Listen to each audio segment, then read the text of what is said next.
effective date of March 23, 2020. So moved. Carolyn, This is Jack. I second. motion moved. Mike Flaherty moved. Moved by Jack, was it? Mike did. Yeah. No, Tie Mike between one Flaherty and made one. the- Mike Flaherty made the motion? Yep. Okay. Mary second. Okay, any discussion? Seeing none. Renee? Yes. Mary? Jack? Yes. Mike? Yep. And I also vote yes. Okay. So that does it for the appointments that we have tonight. Next we'll move on to licenses and permits. We have a couple of license applications.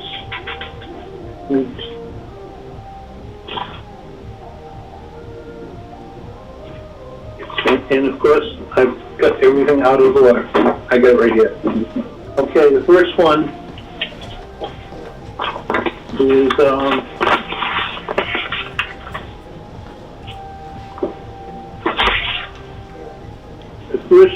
is, a all alcohol, one-day all alcohol license for Leanne Dorian. And is to use 11 Everett Leonard Park, be on June 13th, 2020, from 12 to 6. He is for a private party of approximately 90 people. The chief has signed off that no detail would be required. So, does anyone have, the only thing I can think of is on any of these permits, we should probably make them contingent with the lifting of whatever the state of emergency that we're under. I agree. Agreed. So, okay, that being the case, Chair will entertain a motion to approve the one-day beer and all alcohol license for the Everett Leonard Park. Mike Flaherty moves. Okay, with the stipulation that it's contingent upon the lifting of the state of emergency. Correct. Okay. Second. Okay. And again, this has to be a roll call anyway. So Renee, Yes. Mary, Yes. Jack, Yes. Mike, Yes. and I also vote yes. Okay. The next application we have is for the Veterans Day services for the Memorial Day Parade, to be held on Monday, May 25th, 2020. Start-off time of 10 a.m. Until approximately 11:30 to 11:45 a.m. The route would be similar to in the past on 123. And unless there are any questions, Chair would entertain a motion to approve the request with the same stipulation that as long as the state of emergency has been lifted. Mr. Chairman, Mike Flaherty moves with the stipulation. Okay, is there a second? Second. Okay. Again, we'll run down the roll call of Renee, Yes. Jerry, Yes. Jack, Yes. Mike, Yep. and I also vote yes. Okay. Does anyone have any announcements that they'd like to make? I'll start with Jack, only because usually the clerk would have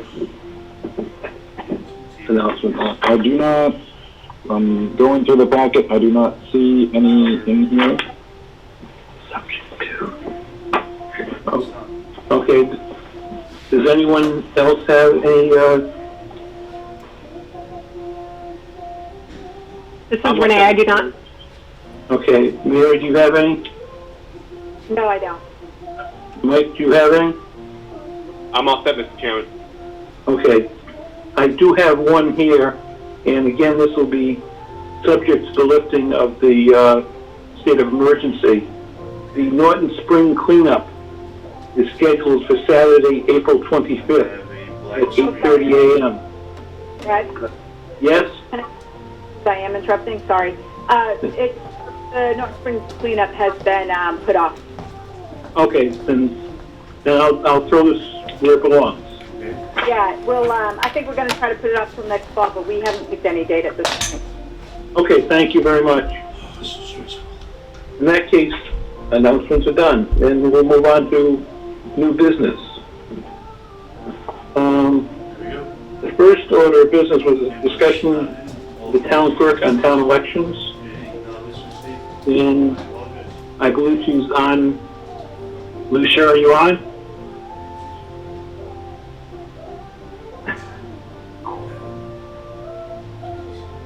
We can come back. We'll come back to her. We had seen her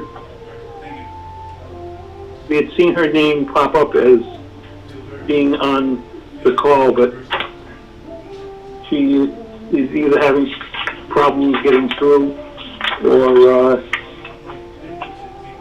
is just not at her phone right now. So we'll move on to the second item, which is an update from the Board of Health. Chris, are you available? I am. Thank you, Mr. Chairman. Yes. So I'd like to just run over the totals as of this afternoon. There's 2,417 total cases in the state of Massachusetts. 3,802 total individuals have been subject to quarantine since this all started. 1,655 of those have completed their quarantine, with that leaving 2,147 still in quarantine. To date, in Norton, we have 3 total positive cases. I will say this, that 2 of which are in the same home. I really can't give, due to privacy and HIPAA laws, I can't give a ton of information on them.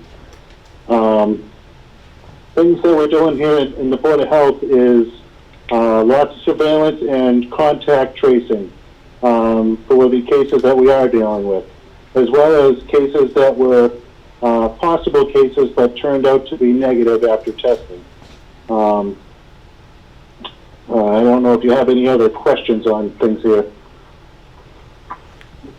Does anyone on the board have a question? If so, identify yourself. Mr. Joe, this is Jack. I just have a couple of questions. Yep, go ahead, Jack. Chris, first off, thank you for all you're doing to try to keep the community safe and informed. Appreciate that. When you are doing the contact tracing, does that include informing people who may have been in close contact with anyone that has been confirmed as having this? Want me to jump in on this, Chris? I'm going to let Donna jump in on this because she deals with the neighboring tracking system. Okay. Okay. Well, So this is Donna Palmer. She's a public health nurse. basically what I do is once I receive word that someone is a confirmed case, I contact that person and I find out who has been a close contact of them through them. And then I contact those people to inform them. Sometimes they've already been told by the doctor, sometimes they've been told by the patient, or they happen to live with the patient. And I collect a certain amount of information, and they're quarantined because if they are contact of a confirmed case, that means they have to spend 14 days in quarantine. If they, in addition, develop symptoms a few days out or even 10 days out, they call their primary care physician and they get tested. And then if the test comes back positive, then they go into an isolation mode, and they have to be in isolation for 7 days at least. And that isolation is lifted once they're symptom-free and or have had no fever for 3 days running, and then they're out. But if a person who's on quarantine does develop symptoms and has the testing and the testing comes back negative, they still have to stay on quarantine for that 14 days because they're still considered infectious for 14 days. So right now we have 6 people who are on quarantine. 3 of them have been tested and tested negative, and the other 3 don't have any symptoms, so they have not been tested. And they may wind up not having anything. And then after 14 days, they're free and clear. That answers Okay, excellent. Thank you very much. That's perfect. Thank you. I also want to put in a couple of plugs for our department while I have the floor. I wanted to mention that we drill these sort of things on a pretty regular basis, and we were part of a regional drill for emerging infectious disease, one of life's little ironies. That was going to happen on March 17th, and we had 14 people from Norton who were going to be part of this tabletop exercise. So we have plans in place for this sort of thing. We also have emergency dispensing site places, and that will go into effect once we get a vaccine. We went through H1N1. We did a great job. We got everybody vaccinated.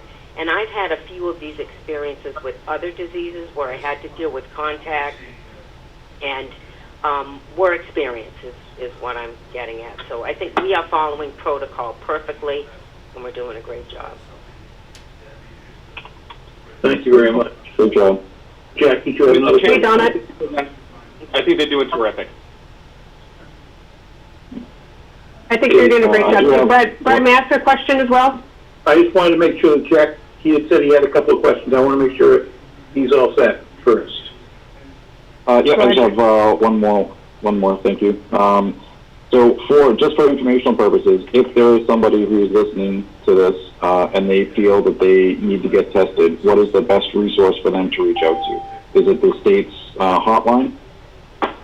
Well, they could do that, but they're best off to go to their own primary care physician, because that is the person who can order the test. So they have to talk to their own primary care physician and say what their thinking is. Why do they think they should be tested? And if the primary care agrees, then they order the test and the test is done. But usually it's a combination of contact and symptoms. Okay, excellent. Thank you for clarifying, Donna. I'm done. Okay, Renee, you had a follow-up question? I did. Donna, I know that this is a question for, it's an early question, let's put it that way. When there's finally a vaccine, how many people do we have as part of our preparedness to be able to deliver? You mentioned multiple locations. How many people do we have to actually staff that and deliver the vaccines? That's a great question. We have a medical reserve corps, and I happen to be co-director. It's Bristol Norfolk's Medical Reserve Corps, and I believe right now we have about 130 people who are volunteers who are already vetted. They're quarried, they've been trained. But since this has happened, I have had a number of people reach out to me, email and telephone. I had another woman call me today. So we're getting new volunteers. They're going through the process. We have a website, and I send them to the website, and they go through the application process. There's several of us who work on this. And we're building up our group, so hopefully we will be ready. And right now, I'm going to use a couple of the new volunteers to help me with contact investigations if I get a whole lot of them. Right now, it's going along smoothly. But for instance, a number of years ago, I had a big case at Wheaton College. It was a TB case, and there were 32 contacts that had to be interviewed and tested for TB. So this is where these people will come in handy. I will do a little bit of training with them. They don't require a lot because they're all RNs, and they will help me. So I'm getting started now so that we will be in good shape for when it actually hits. And what I will do is have several. I have plans already in place with our larger groups in town. So I have plans with Wheaton College, with North Cottage, with Wingate, where I bring them the vaccine and then they vaccinate their population. So we've already had this going for a while. We haven't actually tested it, But we have the plan, so we're always thinking about these things. Good to know. And Donna, if you mentioned the website, if people are interested in volunteering, can you be more specific on where they can apply for that? It's Bristol-Norfolk MRC at something.org. I can't remember what the website is. If you give me a second, I'll look it up and I'll jump back in. You can carry on and then I can get back in. Okay, fine. I think it's just .org. Bristol-Norfolk MRC.org. Okay, thank you. You're welcome. Renee, If you would like to volunteer, I'd be happy to have you. Yeah, are there any qualifications? Like, what are the qualifications? No, really, there aren't. We like medical people, but we need an awful lot of clerical, all sorts of help, really. Anywhere from interviewing people when they first come in, helping them fill out forms, helping them if they have a reaction, all kinds of things. So if you go on that website, you'll see there's an application, and there's a couple of little online classes you can take, and there's a query form that has to be filled out and sent to us, and then we send it in. But it's pretty quick, really. I've had a couple of people do it in the last 2 days. That being said, could you repeat the website again, please? Sure. Bristol-Norfolk MRC.org.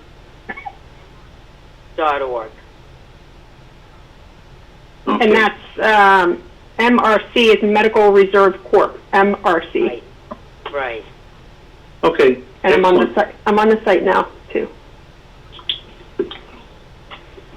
Okay. I think Super. there's a tab that says join, and then there's an application, and the rest of it. Mr. Chairman? Yes. When Chris and Don are on, they did receive a grant. That can be Yeah, so I'm sorry to interrupt. Go ahead. I received a notice of award today for the funding that Governor Baker put out there for the local Board of Health to help us with the costs incurred by this COVID-19 surveillance. And they awarded us $6,500, broken up into $3,900 for compensation, salary, wages, $1,300 for consultant, contractor, or vendor, and $1,300 for supplies. So I put the final signed document into the state today, and we should be seeing that that money put into our account soon. Lucia Lockhurst. Hi, Lucia. Hi. Hello. Okay, let me make sure we're all set with the Board of Health first. Are there any other questions of the Board of Health? Just related to the situation in general. Okay. How are we doing? It's Mary. How are we doing with masks for the Board of Health and Public Safety? So currently, the Board of Health has a pretty good stash of N95 masks as well as surgical. I don't have the numbers right in front of me here, but we are in pretty good shape. We've been working closely with Chief Simmons to be sure that those guys are able to maintain the necessary inventory that they need. And I know that he's expecting a shipment mid-April, I believe. So I think between what they have and what we have, we are in good shape so far. Okay. Mr. Units has a list. I can tell you that right now, the fire department has 320 N95 masks, 24 tie-back suits, 6 gowns, 12 infection control kits, 1,000 surgical masks, and 34 boxes of gloves. The police department has 30 N95 masks, 25 Tyvek suits, 50 booties, 35 boxes of gloves, and 10 sets of glasses. And there's been 2 orders placed that they hope will be in within 1 to 2 weeks. Okay. Any follow-up questions? Mike, just one. This is Renee. Yeah. They have just the police department just has the N95s. They don't have surgical masks. They do not. The fire department has 1,000 surgical masks. Okay. Mr. Chairman, Yes. it's Brian Clark. Okay. Yes, Chief Clark. So we actually just got an additional 50 N95 masks dropped off yesterday morning from a local resident. So we're pretty good for right now. Excellent. Thank you. Any other questions, discussion? So just a comment on the fire department. So Mike had indicated they have 320 N95s. At our meeting on the 16th, they had 400. So just a note that looks like about 40 per week that they're going through. So we should just be aware of that. I'm sure that Chief Simmons is all over that, but just for the board's understanding. Yes. And just from the business that I was working part-time in, I know it's virtually impossible to get them through normal channels. So they're going to have to, I'm sure the government has a little more power than I do to order things, but I do understand the difficulty in trying to find these through normal sources. And Mr. Chair, I am working on that on a daily basis right now. We are striking out quite a bit, but I have some pretty good leads. Nothing I can carve in stone yet, though. No, you don't want to mention that there was a grab.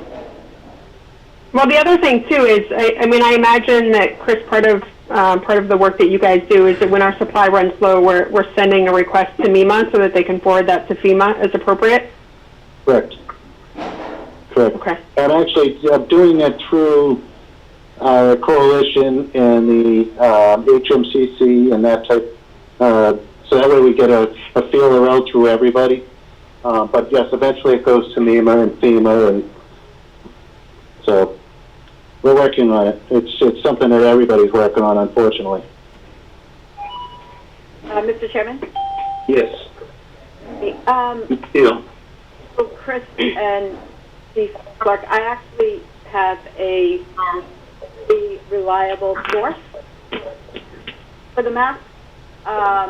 So if you find that, or you think that you should be ordering more, if you want to have them in the country in 5 days. Well, I will definitely be reaching out to you. And I think they're reasonably priced. They're like maybe like $5 a piece. I think it's what a lot of people are paying, but I don't know what you guys can get through your contacts. Yeah, I think inflation right now it's crazy right now, but we almost have to pay what we have to pay in order to get them, you know? It's unfortunate, but It is unfortunate the price gouging that is occurring. yeah. Any other discussion on this particular topic? If not, I know with the HIPAA you can't give names, but in reverse, please extend the board's concern and hope that the people that you speak with recuperate, and we wish them well. We will do that. Thank you, sir. Okay. Why don't we go back to a discussion with the town clerk on the town elections? Brian, it's Mike Clark. I just got back in. Oh, I'm sorry. Did we kick you out? It's you. Sorry. I did get kicked out, but I'm back in. Okay. Thank God. Thank you. Did you have any comments or discussion on the second item on the COVID-19? No, because I missed most of it. So, Okay. but no, I think that the health department's doing a great job. Okay, thank you. We'll try to get back. Is the town clerk online now? I am here. I'm Okay. sorry, I had a problem getting in, but I'm here. It's understandable. It's a new phenomenon. I'm not used to doing a radio show.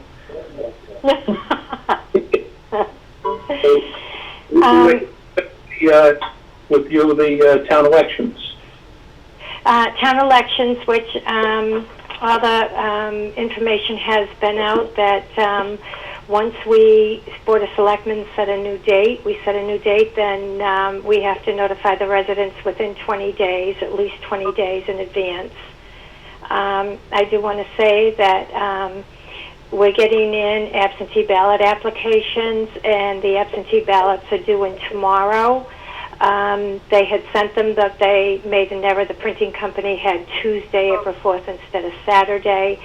So we will start sending them out as we receive the applications. As of today, we've only had 6 requests for absentee ballots, but I'll keep putting it out there for them to please do that. And just so you'll know that the ballots, when people vote absentee, they're also going to be early voting, is that we will collect the ballots and store them in the vault until the day of the election, and then we will process them through the machines on the day of the election.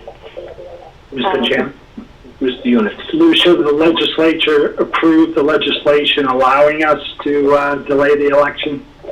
Oh, most definitely, most definitely. Just wanted to make- that's all approved. That was approved as of Monday.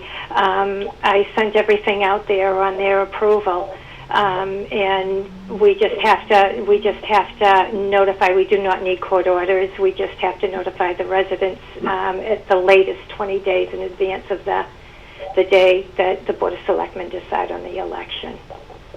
Okay, thank you. Are there any questions from the board members? I take it from the silence that everyone is all set. And may I make another comment, please? Yes, please. Okay. I just want the board to be aware, thank you, Mr. Chair, by the way. I want the board to be aware that having a huge issue of getting election workers. We pay them $10 an hour, and some people are calling asking to pay. They're literally laughing in my face. I feel, upon your recommendation, that we should up their pay to minimum wage, at least. I've done a survey with all the towns, and some pay up to $15 per hour. Some pay $2.20 per election, flat rate there, to $2.50. I feel we have to look at this because we have a presidential election coming up, and I'm going to need all the help I can get. Okay. So I would like your recommendations. Okay. Are there any requirements of the people that serve in the elections? Like, in other words, if you really get stuck, could someone who's like myself, could I help out, or by being? Of course you can. I didn't know if yes, of course you can. Okay.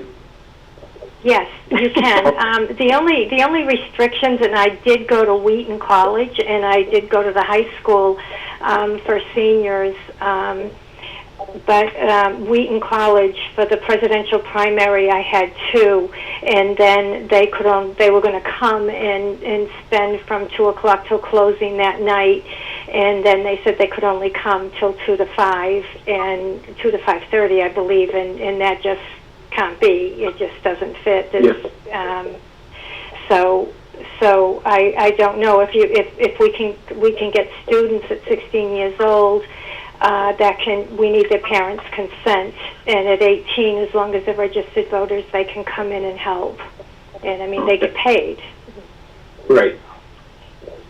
Okay. Thank you. I would welcome any board or committee members. I heard another voice. Is there any That would be other- Brad Renee. Okay, Renee, do you wish to comment or Yeah, have a question? I have two questions. So Lucia, you made a comment about registered voters. So is a requirement that a person in order to know that they are a registered voter? Yes. Okay, and then the second thing is you recommended minimum wage. What is minimum wage? I believe it's $12 per hour right now. And you said some pay $15, some pay a flat rate of $250 a day, which, how many hours is a poll? Well, the law requires them starting at 6 o'clock in the morning, and the polls do close at 8 o'clock at night. I mean, the town election's going to be different, but after the polls close, there are a lot of tallying up and reports that have to be done. And, for example, the presidential election, I don't see us getting out of there at least until midnight. To tally up and get all the reports done, and we're required by law to do that before we leave the polling place. So essentially 6 a.m. to midnight for the presidential primary, and can they split that shift? Can they, if somebody could, I mean, that's a really long day. Can they do partial, like? Yes. The shifts, what we do is the shifts run from 6 a.m. until closing, which means until you get out. We have 6 o'clock, 6 a.m. to 1:30, and then 1:30 till the end. And they basically pick what they want. But for the presidential, my huge goal would be to, these people work long hours, and maybe for 6 o'clock at night have another crew to come in and just with fresh eyes and just tally up at the end of the night. That would be my dream, to be honest with you. But I'm having a problem getting people. Okay. Any other questions or suggestions? Okay, I guess Brad, this is Jack. Yes, Jack. Lucia, you had mentioned doing some comparisons with surrounding towns with the flat rate and the different hourly rates. Do you have a recommendation as to what you feel the right either hourly rate or flat rate would be for this? Well, I truly feel that I would personally feel to go with minimum wage, and as the minimum wage goes up them, because I also do feed them 3 meals a day, which they are definitely entitled to. And so you add that on there. If we wanted to go to a flat rate of maybe $250 for the day, then, or $220, then I would consider cutting down one meal in the morning, maybe the coffee or donuts or something like that. I just want your recommendations as far as the budget goes, you know, and how far do we want to go here. Some of the towns, they don't feed them any meals at all. The workers are also entitled to leave. They get their breaks, they get their lunch hours, their dinner hours, and I encourage them to just walk away from it all for an hour or two, whatever. But I would be happy with minimum wage and giving them 3 meals a day.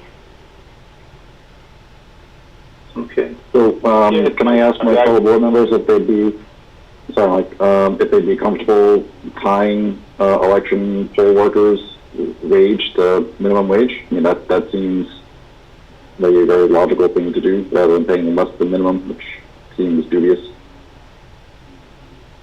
I agree. I think, can we vote on that? Can we motion that, Brad? We can. I feel like I can do anything I want right now because there's nobody else here. Yeah. Yeah, I can't see why we couldn't vote on that. It seemed very logical, and we're dependent on the poll workers to have a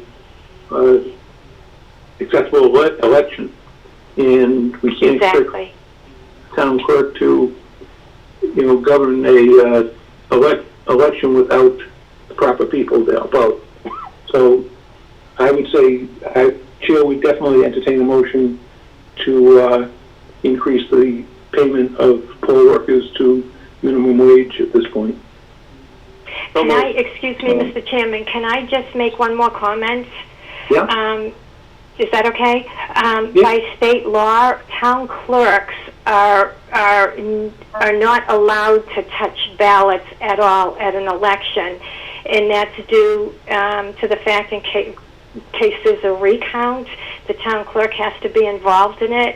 At an election, if I touch a ballot and there happens to be a recount, then the town has to get another town clerk, and I'm basically evicted from that. So, yeah, I have to depend on good poll workers to do the right things.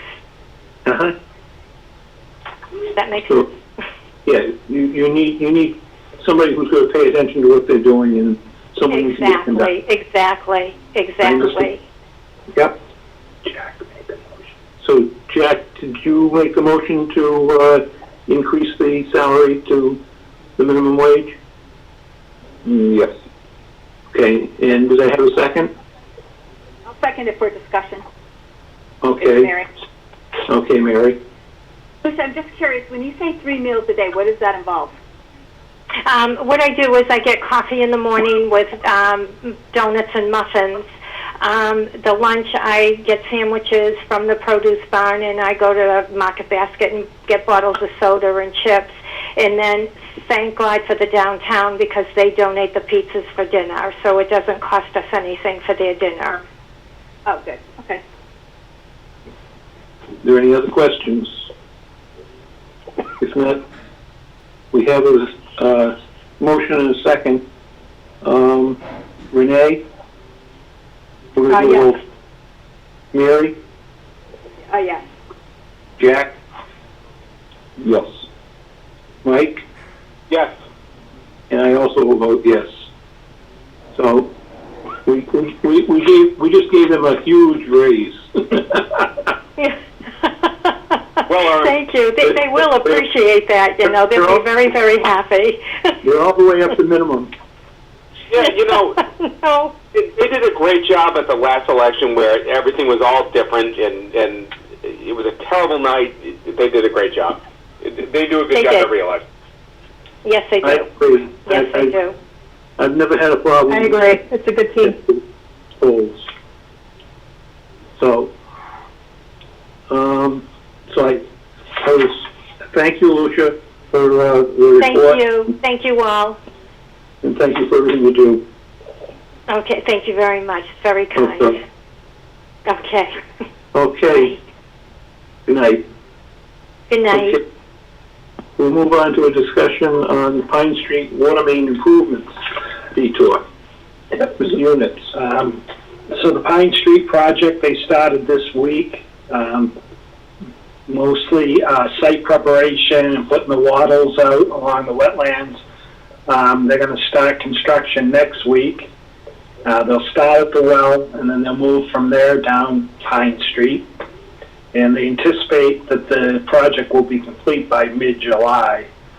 And the contractor is requesting permission to close Pine Street during construction. The road will be open to residents, and there'll always be one lane available for hopefully school buses and emergency vehicles. And as the street road commissioners, I ask your permission to let them close the road during construction. Okay. Are there any questions?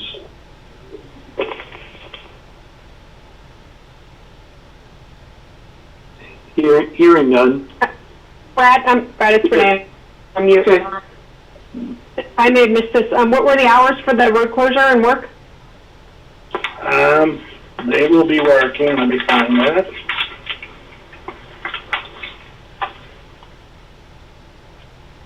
What time do you drive down the road? 7 a.m. to 3 p.m. Right now, not at all. 7 a.m. to 3 p.m.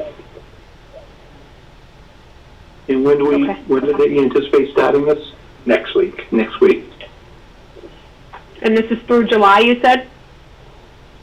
They're going to start next week, and they hope to be completed by the middle of July. And has there been discussion with the school in respect to buses? I don't even know if buses go down Pine Street. The buses, from what Mr. Unit said, there would be a lane open for buses and emergency vehicles. Okay, I heard the lane, I didn't hear the bus part, sorry. Yes. Are there any other questions or concerns? Hearing none, Chair will entertain a motion to approve the closing of Pine Street and creating the detours. So moved. Mike Flaherty. Do we have a second? Jack seconds. Okay, the motion is second. Any further discussion? Seeing none. No. We'll take the roll call again. Renee? Yes. Mary? Mary, you're on mute. I'm sorry, the mute button gets me confused. That was a yes. Jack? My first conference call Yeah. ever. I believe that was a yes. And Mike? Yes. And I also vote yes. Okay. This is more technology than I'm usually used to, too. Next is a discussion and/or vote to grant an extension to the mitigation agreement with Carroll Advertising, LLC. Ms. Kunitz? Carroll Advertising has received approval from the Zoning Board of Appeals and the Planning Board, and they now need approval from the State Outdoor Advertising Board. And with the current shutdown, the permitting obviously will be delayed with the state. And Carroll Advertising asks an extension from the town to allow them to complete all permitting until October 1st. Are there any questions or concerns? Brad, this is Jack. Yes, Jack. When was the original agreement set to expire? The original agreement was signed on June 13th, 2019. So it really has expired. I count right. And Mike, refresh my memory, this is, they had to move locations, right? Right. The first location, the deal fell through, and then they had to move to a second location. And that once they receive all their permits, within 60 days after that, they'll be required to pay the town $300,000.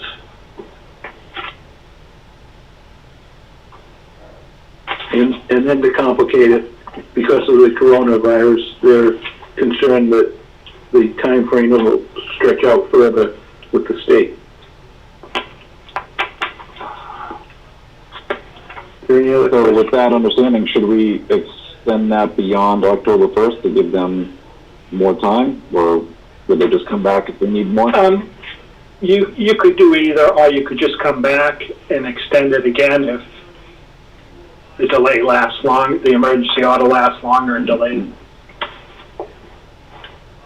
Yeah, and let's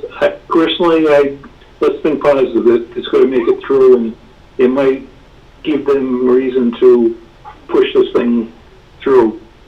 So all they've asked for is this extension, and so I, at this point, would give them what they've asked for and not be too free. Agree with you on that, Brad. Very good. So that being said, I've lost track. Do we have we need a motion to So moved. approve the extension? Okay. Do I have a second? This Mary? is Jack, I second. Okay. Okay. Mary beat you, Jack. I did. I thought Yes, you did. you didn't hear me. That's all right. We heard you, Mary. Oh, you just ignored me? You finally woke up and I heard you. Is there any further discussion? Hearing none, let's go to the vote. Renee, Yes. Mary, Yes. Jack, Yes. Mike, Yes. and I also vote yes. Okay. We now will move on to a vote to appoint a bid day representative to the energy aggregate bid. Mr. Chairman? Yes, Mr. Units. So we'll be going out for a competitive bid on April 21st for the 23 communities that are part of the SERPED Energy Aggregation Program. And we're actually the largest group in Massachusetts and the second largest in the United States. And we need, or you need to appoint a primary representative and an alternate representative. And Mr. Chairman, I would offer myself as the primary representative and James Puello as the alternate if I wasn't available that day. And obviously, this could be a usually we have it at the Holiday Inn in Taunton, but obviously it could be a conference call. And they go out to bid and we have to respond quickly on that day. Okay. Does anyone have any questions of Mr. Units?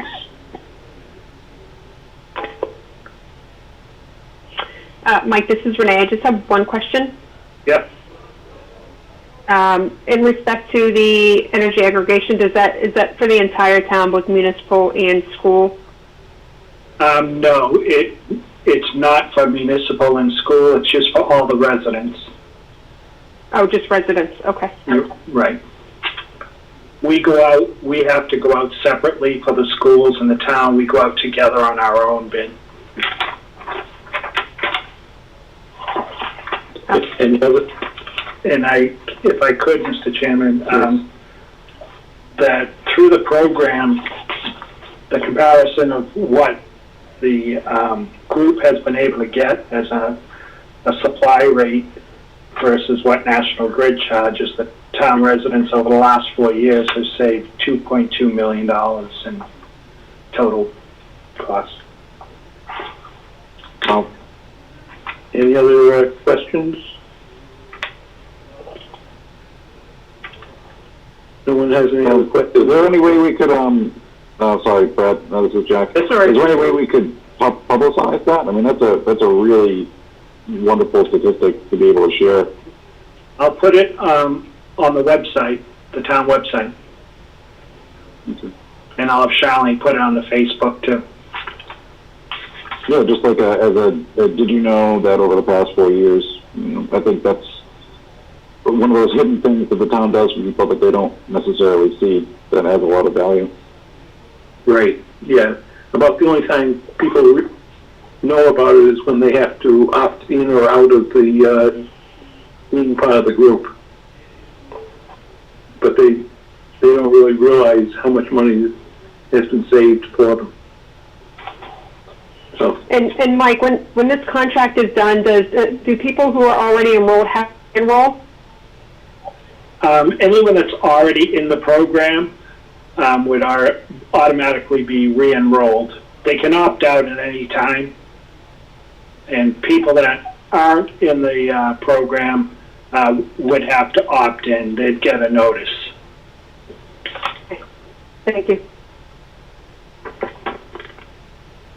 Any other questions? Hearing none. Chair will take a motion to vote to appoint Mr. Units as the primary representative and Mr. Puello as the alternate representative. So moved. Second. Okay, we'll go to a vote. Renee? Yes. Mary? Yes. Jack? Yes. Mike? Yes. And I also vote. Okay.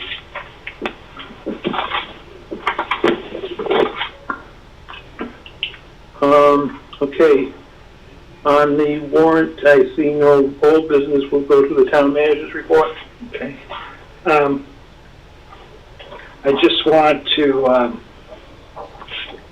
thank the great group of professionals that you heard, two of them tonight, that have been working tirelessly on this virus to keep the town operating and safe. It's remarkable what everyone is doing. Currently, as you know, the town hall is closed to the public.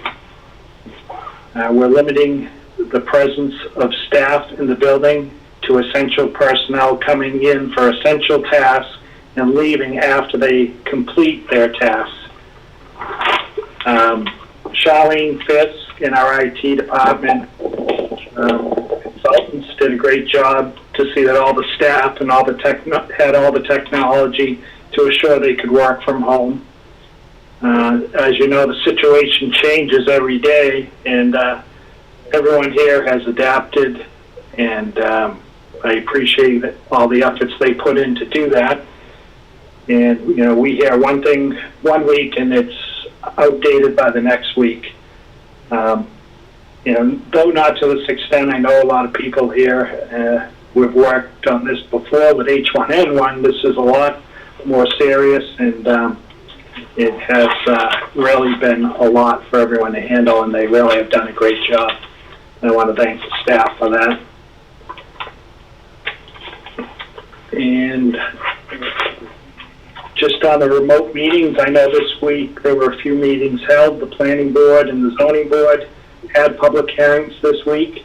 The planning director reported that for the most part, things went well with his meetings, with both those meetings. The Charter Commission met and they had a remote meeting, and unfortunately they were the first ones, and they had some issues. Ray Cord and Jason Benjamin and Charlene Fisk have continued to work to smooth out some of the rough edges on the remote meetings, and hopefully we have this straightened out. I know it's not just us. My daughter is on the Conservation Commission in Hingham, and on Monday night she had to hang up with me because she said she had a remote meeting, and they were doing it on Zoom that night, and she called me back not too long after that. It was a total fail. I mean, there's so many groups that are using these remote meeting sites that there's always a chance that something's going to happen. I'm glad things seem to have worked out all right so far tonight. We have found that downloading the free conference.com app allows you to get in a lot easier than trying to dial in, whether that's a Verizon issue or a AT&T issue, I don't know, but it seems that by downloading the app, you get in a lot easier. So we'll continue to work on that, and hopefully it's straightened out. Does anyone wish to comment?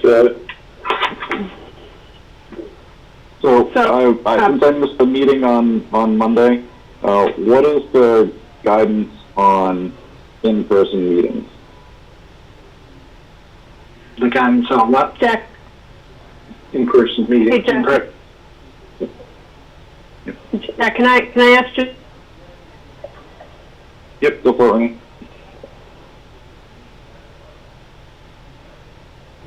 You there, Renee?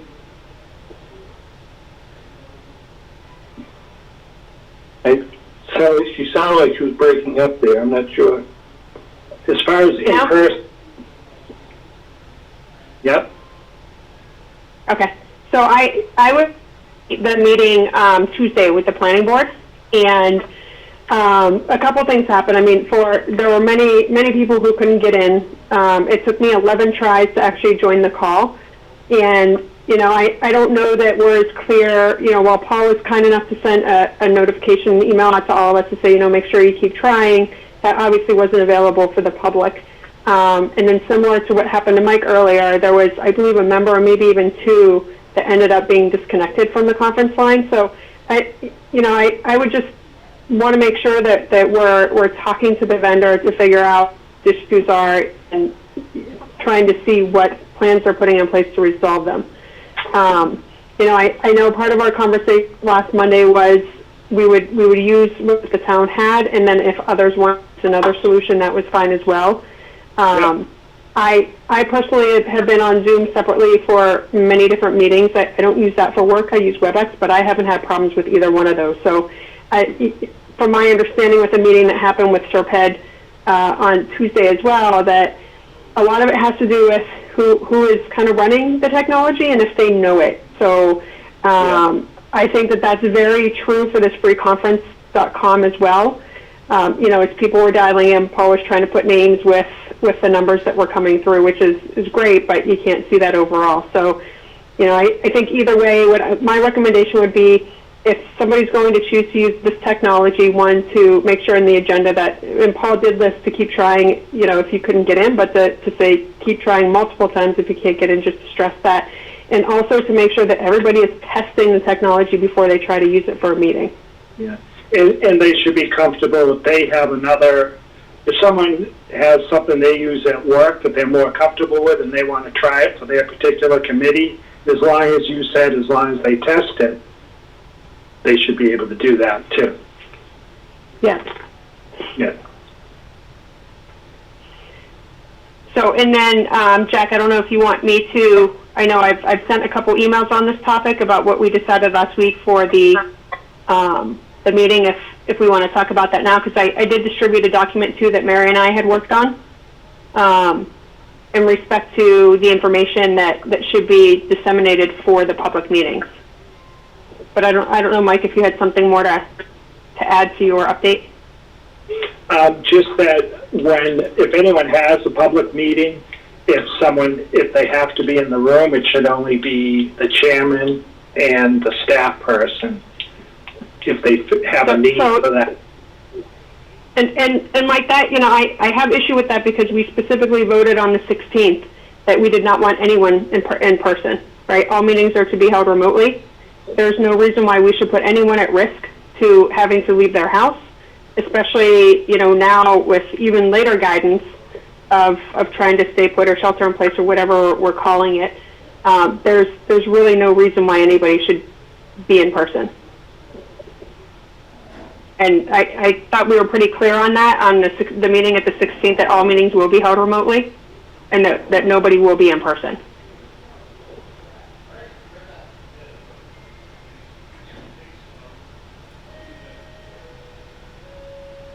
So why don't we, I sent the document kind of late. We had some emails that went around in respect to the public meeting notification. I did a revision, as I mentioned, and Mary helped me to keep back straight and review it as well. I sent it via email, but it's also posted with a calendar. I don't know if Mike or Brad, you have the ability to pull it up, but I can certainly read the updated version based on what was decided on the meeting that we had on March 16th.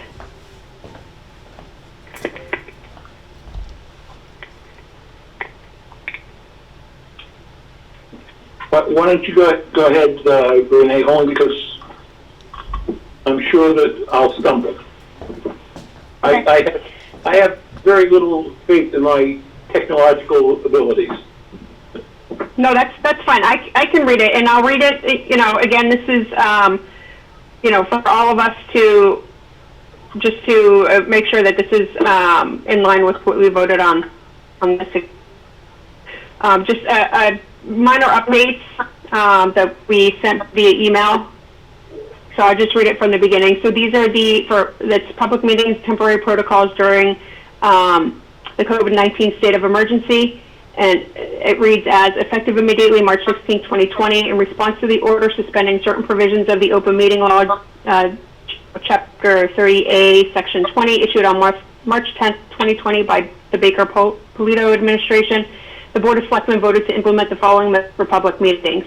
It's recommended that public bodies consider postponing all public meetings unless there is a critical or time-sensitive action that must be taken or a pending statutory deadline that is approaching that could lead to adverse consequences to the public interest. If a public meeting will be held, the recommendation is that agenda shall be limited to those items that are critical, time-sensitive, or required by statute. Other business should be on until further notice. All meetings will be held, excuse me. I think Jack may have just gotten disconnected. Jack, are you back? No, I'm still here. I haven't gone anywhere. Okay, sorry. If a public meeting will be held, I read this one, sorry. The next paragraph reads, all meetings will be held remotely by all members and the public. The town of Norton has established a remote participation process utilizing a dial-in conference service with recording capabilities. The chair, acting chair, and or the vice chair will be provided with remote meeting information upon request to the town manager, to include a host pin, information to enable call recording, and notification to Norton Media Center of a posted meeting. Technology resources will be allocated based on the urgency of the business pending before the public bodies. All attempts will be made to accommodate virtual meeting requests but are not guaranteed. Public bodies may choose to use other technology solutions to hold public meetings, whereas those solutions meet the requirements set forth in the order suspending certain provisions of the open meeting law. Agendas must list a call-in number and access code or PIN where interested members of the public may access the meeting remotely, and all attempts will be made to record and broadcast public meetings via Norton Media Center. Agendas must also include URLs, include virtual meeting URL locations where used, and best efforts should be made to also list URLs of additional locations of meeting materials. All documentation or information required for a public meeting or hearing must be submitted electronically and posted with the meeting agenda in advance of the meeting. Paper copies shall not be distributed to public bodies or members of the public. So for this group's information, the areas that were updated were specifically in respect to holding all meetings remotely. I think just the add-on that all documentation, the initial version that we had just said documentation for public meetings, and so that was updated to, public hearings, that was updated to include all public meetings. And then references to the open meeting law suspension that was provided by the governor. And sorry, I'm just looking through here. And I think just the URLs for virtual meeting locations if used.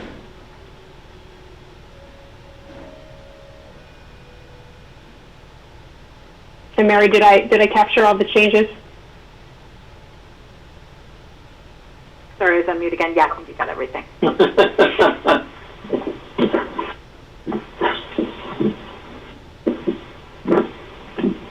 So Brad, those were the updates based on our discussion on the 16th. Okay. And Mike, on this too, you can certainly direct otherwise. We didn't have information on there about how people would get the remote meeting information, the conference line and stuff. So I put in here upon request to you, but certainly if you want, please, we can up. No, and it's good that it says they can use another method if they want to.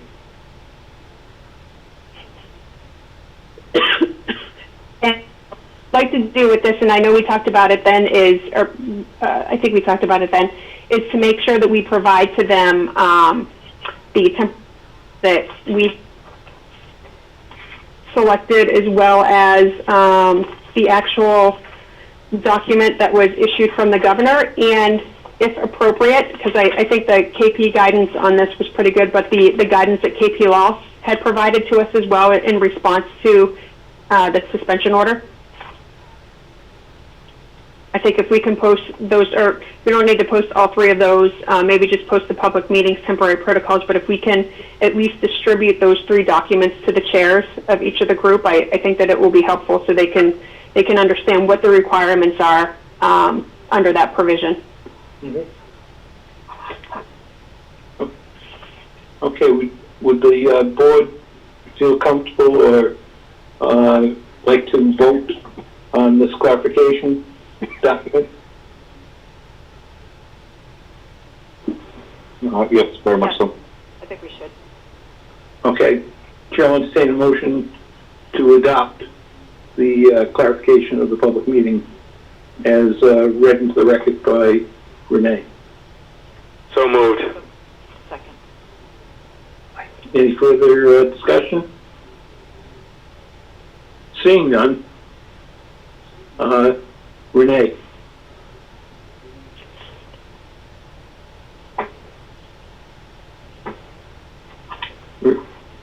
We're going to a vote. Renee? Brad, did you hear me? No, I'm sorry, I didn't. Oh, I said yes. Okay. It must be my hearing's going. That's why we need visuals. Okay, I'm sorry. Mary? I'm also yes, and I just want to reiterate what Renee started by saying in the beginning, is we just absolutely have to discourage any face-to-face, because I'm not even sure there's anything important enough going on in town right now to even suggest that people get together in a group over a meeting. So. Okay. So, Jack? Yes. Mike? Yes. I also will vote yes. Okay.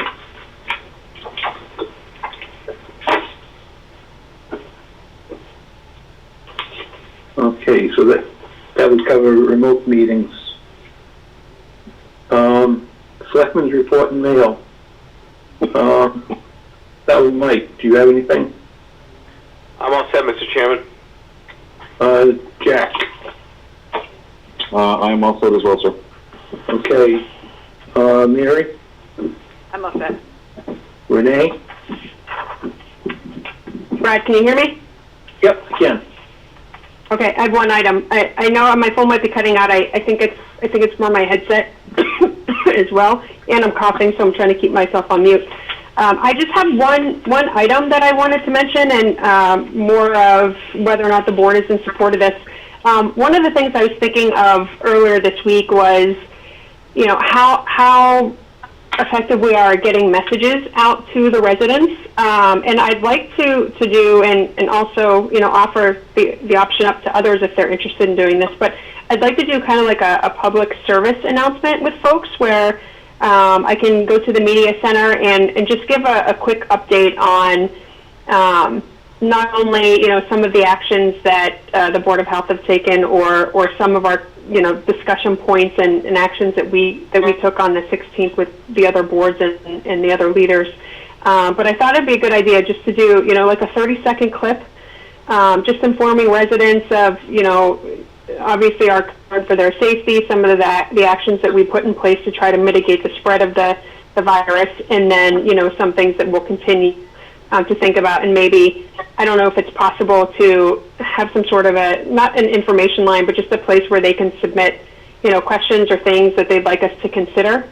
Like, certainly I think we could probably do multiple videos on this, and maybe do it in a fashion where we continue to reach out to the public, you know, just with updates on potential things that might be going on in town, or things that we feel might concern them. That's fine with me. For discussion. Yeah. So, does anyone have any objection to this plan? Mike? No, I mean, I think we can handle a lot during our meetings, but, I mean, more information is fine with me, too. Jack? Yeah, I think it's a great idea. Okay. Mary? Yep. And what do you think about it, Renee? Even in tough Well, you know, I was times, even in tough times, I know. It was funny because when you asked for the vote on the public meetings, I was actually going to say no just as a joke, but I didn't want to joke because it's harder to do on a conference line. Yeah. Well, I don't give up. The only thing that, if you do go to the cable commission to make this public access, this public statement, the only thing I would ask is to see if we can have them schedule it on the Channel 9 between their loop of every time they go from one meeting to another, because it seems like, because otherwise I think we might get lost. Like if they put it on, I think it's 98 that has just the announcements. I think that it'd be better if we can ask them to try to put it in the loop on channel 9 between meetings, or even if I don't know. I don't think they can. I was going to say even if we scroll the message on the bottom of the screen, but I think we've asked them that in the past, and they can't do that on channel 9. But yeah, no. Okay. If you could make the message and ask them to place it between each meeting that they're televising, or because they're all old meetings now, anyways. But that way, there is more apt to people to see it. Okay, I can certainly do that. And I'll ask, is anyone else interested in doing a recording? I would be, like a volunteer. Okay. And Mary, I think you said you wanted to also? No, I did not. I tried. Right up. Yes, you did. Not much of a public. I almost couldn't get pass on that. I almost couldn't get it out through the laughter. Okay, and Brad, what I was thinking is just kind of drafting up a short script and then sending it to you, just so you're comfortable with the language. That's fine. Yeah, that's Okay. fine. Now, we can share the whole board, because you'll be speaking for us. And that way, if anybody has concerns, would like something worded differently, it'll give them the opportunity to make that suggestion. That's all. Thank you. Thank you, guys. Okay. Thank you for offering to do it. Any other selectmen's report and mail? Hearing none, we'll move on to warrants and minutes. I'd like to report that I have signed payroll warrant PR 20-19 for the week ended March 7th, 2020. Warrant dated March 12th, 2020, in the amount of $1,367,565.21. Invoice warrant AP 20-37, dated March 12th, 2020, in the amount of $840,146.65. And invoice warrant AP 20-38, dated March 19th, 2020, in the amount of $103,867.21.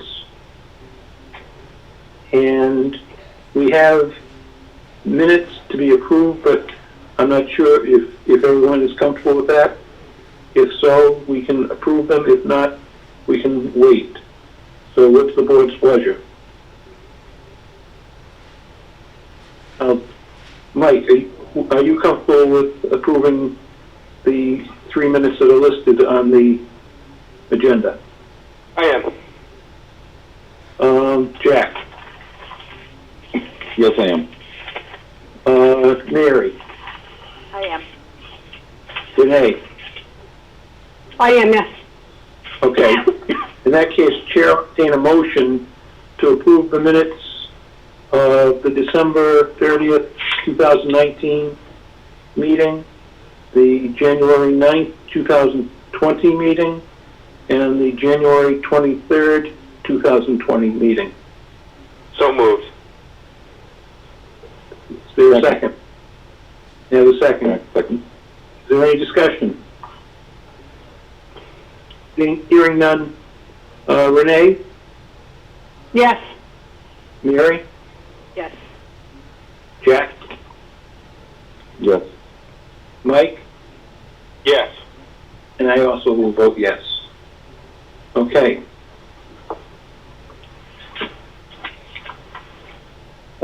Next meeting's agenda, Thursday, April 9th, 2020. We have a pretty late right now, but I'm sure things will come up, and please feel free to submit whatever items come to your attention. Is there any other business come before the board? Hey, Brad, this is Renee. Yep. Can I just ask, is the 9th regularly scheduled, or are we off a week because You're off a week. we met this week and not the 19th? We're off a week. Is there a preference to change the 9th?